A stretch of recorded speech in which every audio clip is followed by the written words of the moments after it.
Vamos pensar numa coisa. Quando a gente imagina um santo, o que vem à mente? Provavelmente não é alguém de tênis, calça jeans que passava horas programando no computador certo. Pois é. Hoje, vamos conhecer a história de Carlo Acutis, um jovem que está, de certa forma, redefinindo o que significa ser santo na era digital. E a pergunta que paira sobre a história do Carlo é exatamente esta.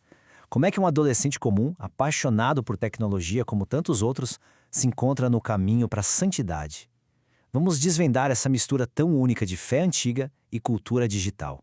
Então, esse é o Carlo Acutis. De um lado, um jovem com um talento nato para a computação.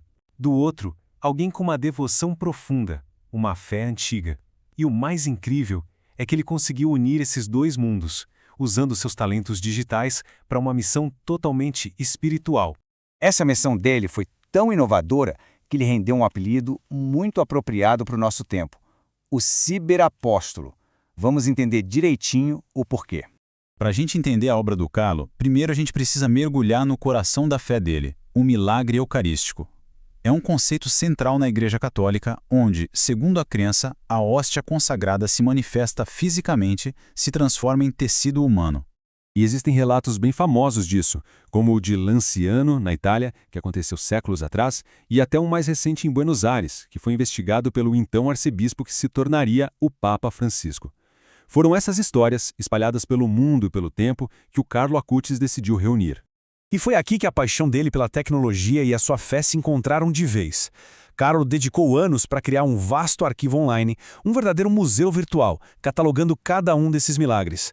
Ele queria que qualquer pessoa, em qualquer lugar, pudesse ter acesso a essas histórias com um simples clique. Mas por que tanto esforço dedicado a este tema específico? A resposta está na conexão pessoal e, incrivelmente profunda, que ele tinha com a Eucaristia. Para a fé católica, a Eucaristia não é um mero símbolo ou um ritual qualquer. Como diz o catecismo, ela é o coração e o ápice, ou seja, o ponto mais alto e central da vida da Igreja. E para o Carlo, essa não era uma ideia abstrata. Ele acreditava firmemente na presença real de Cristo na Eucaristia. Essa convicção era o motor que impulsionava toda a vida dele e especialmente o seu trabalho digital. E talvez nenhuma frase resuma melhor a visão dele do que esta: a Eucaristia é a minha autoestrada para o céu. Uma via expressa, direta, sem desvios para o que ele considerava o mais importante. A história de Carlo não termina com a sua morte precoce. Na verdade, um dos capítulos mais misteriosos e mais debatidos começa justamente aí. O que aconteceu com o corpo dele? A gente está falando da incorruptibilidade. Na tradição católica, este é um fenômeno raro, extraordinário, em que o corpo de alguém resiste à decomposição natural. Historicamente, isso tem sido visto como um possível sinal divino de santidade. Um dos casos mais famosos é o de Santa Cecília. Como a gente vê na linha do tempo, o corpo dela foi encontrado intacto mais de 1.300 anos após a sua morte. Imagina o evento que foi isso na Roma do século XVI. E isso nos leva à grande questão. Anos após a morte dele, quando a tumba de Carlo Acutis foi aberta como parte do seu processo de beatificação, o que os oficiais da igreja encontraram lá dentro?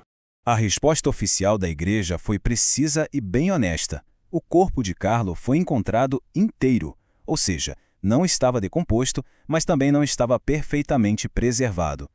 O escurecimento da pele levou à decisão de usar uma máscara de silicone para a exposição pública, um detalhe que, claro, gerou muito debate. E o caso do Carlo ilustra muito bem o processo surpreendentemente rigoroso da Igreja. Ao contrário do que se pode pensar, o Vaticano adota uma postura de ceticismo inicial. Eles frequentemente convocam cientistas e médicos, inclusive ateus, para tentar refutar qualquer alegação de milagre.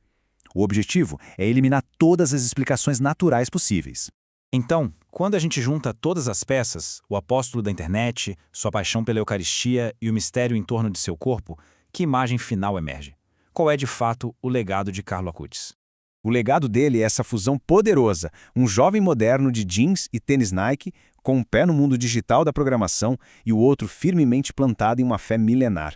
Ele é um exemplo de que esses dois mundos não precisam estar em conflito. No fim, a história de Carlo Acutis nos deixa com uma pergunta fundamental para o nosso tempo: qual é o lugar da fé e da santidade na era digital? A vida dele não oferece uma resposta fácil, mas com certeza nos convida, de uma forma muito poderosa, a refletir.